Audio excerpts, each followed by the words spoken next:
కోల్కతాలో అభిమానుల ఆగ్రహం కట్టలు తెంచుకుంది. ఫుట్బాల్ దిగ్గజం లియోనెల్ మెస్సీ కోసం సాల్ట్ లేక్ స్టేడియంలో అర్ధరాత్రి నుంచి పడిగాపులు పడుతుంటే కనీసం ఆయన్ని చూడనివ్వడం లేదని ఆరోపిస్తున్నారు అభిమానులు. మెస్సీ 45 నిమిషాలు స్టేడియంలోనే ఉంటారని ఆశిస్తే ఇలా వచ్చి అలా వెళ్లిపోవడంపై ఫైర్ అవుతున్నారు. మెస్సీని చూడకుండా పోలీసులు లాఠీ చార్జ్ చేశారని అంటున్నారు అభిమానులు. పోలీసులు అధికారుల తీరుపై నిరసిస్తూ స్టేడియంలో కుర్చీలు, వాటర్ బాటిల్స్ విసిరేసి నిరసనలు తెలిపారు అభిమానులు. అయితే నిన్నటి నుంచి కోల్కతా మెస్సీ మానియాతో ఊగిపోయింది. నగరంలో ఎక్కడ చూసినా మెస్సీ పేరే వినిపించింది. సాకర్ అభిమానుల గుండెల్లో గూడు కట్టుకున్న మెస్సీని చూసేందుకు సాల్ట్ లేక్ స్టేడియం నిండిపోయింది.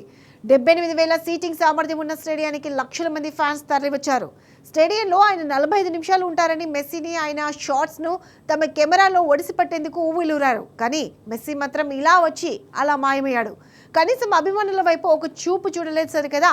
తనతో ఉన్న సెలబ్రిటీలతో ముచ్చట్లలో మునిగిపోయారు మెస్సీ. దీంతో అభిమానుల ఆగ్రహం కట్టలు తెంచుకుంది.